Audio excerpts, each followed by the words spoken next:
इम्फा कारखाना पक्षर इथेनल प्रकल्पर भूमि पूजन जानुआरी 27 तारिख अपराह्न अनुष्ठित हो जाइछि। स्थानीय जनप्रतिनिधि को अणदेखा करी एठारे इथेनल प्रकल्प करुछि इम्फा कर्तृपक्ष।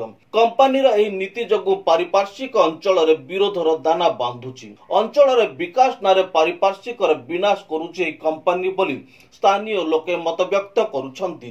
नमस्कार दर्शक बंधु, जीटीवी भारत ओडिया न्यूज चैनल को आपनको स्वागत करुछि। मु रामदास। चैनल को सब्सक्राइब करनथिले सब्सक्राइब करंतु, वीडियोटी को शेष जाय देखंतु एवं अधिक रु अधिक शेयर करंतु। आवश्यक स्थले कमेंट करि सचेतन करंतु। इम्फार धूली धुआं रे लोके अतिष्ठ होई पडुछंती, किंतु कारखाना कर्तृपक्ष एथिप्रति दृष्टि देउनाहंती। हेले एबे इथेनल कारखाना करिबा पय भूमि पूजा करि सारिछि। इथेनल व्यवसाय 200 कोटी टंका निवेश करिबो इम्फा कंपनी कर्तृपक्ष। एने गत किछि दिन तले विभिन्न गणमाध्यम रे खबर प्रकाश पाइथिला। राज्यर विभिन्न स्थान रे इथेनल प्रकल्प स्थापन कर जाउथबा बेले सही दौड़ रे शामिल होइछंती ओडिया उद्योगी श्रीयुक्त शुभ्रकांत पंडा को अधीन रे परिचालित Indian metals and ferro alloys limited IMFA company ethanol व्यवसाय क्षेत्र में प्रवेश करिबो एवं सेथिरे 200 कोटी टंका निवेश करिबो। कंपनीर निर्देशकों बोर्ड बैठक रे निष्पत्ति ग्रहण करा जायतिबा जणा पड़िछि। इथेनल व्यवसाय रे प्रवेश करी कंपनी यार उत्पादन वर्गमाला रे विविधता आनिबा को लक्ष्य रखिछि। कंपनी यार इथेनल कारखाना को रायगडार थेरुबाली रे स्थापन करिबो। सेठारे उपलब्ध थिबा जमी और आनुषंगिक भित्तिभूमि को व्यवहार करी कंपनी सबुज शक्ति क्षेत्र रे निज उपस्थिति को सुदृढ़ करने को लक्ष्य रखिछि। एही प्रकल्प जरिया रे कंपनी सबुज शक्ति आड़ को निजर कार्य क्षेत्र संप्रसारण करिथिबा बेले एही क्षेत्र प्रति निज प्रतिबद्धता को सुदृढ़ करिछि। एथि सहित इम्फा पक्षर 2024 मार्च 31 सुधा शेष वर्ष लगी इक्विटी शेयर पिछा 15 टंकार स्वतंत्र लाभांश घोषणा करा जाइछि।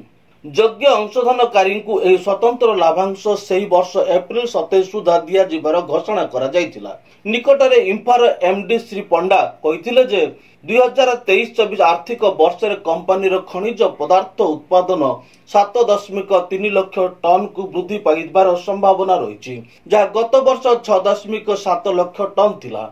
से कहिथिले जे चलित आर्थिक वर्षर चतुर्थ त्रैमासिक रे फेरोक्रम मूल्य रे ह्रास घटिछि, किंतु आगामी दिन रे दाम आउ कम हेबार विशेष संभावना नहीं। इम्फा होछि भारत सर्वबृहत फेरो अल्वेज उत्पादनकारी संस्था।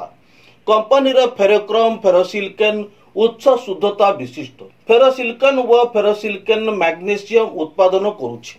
या मुख्यतः चीन जापान भली देश गुडी को रप्तानी होछि।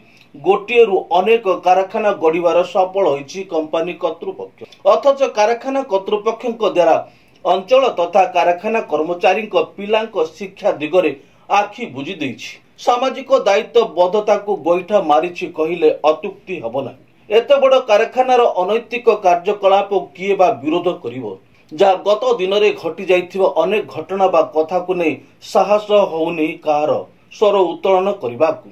जे स्वर उत्तोलन करिवो ता कथा गत दिन मानकरे घटिथिबा घटनार पुनरावृत्ति हेबा कथा को एडाई दिया जाय नै पारे। सरकार तांको हाथ मुठारे, प्रशासन तो दूरर कथा, साधारण लोकन को गुहारी पानीर गार एठारे। एने लोक माने छक छकरे एठी सेठी फुसर फासर हेउछंती।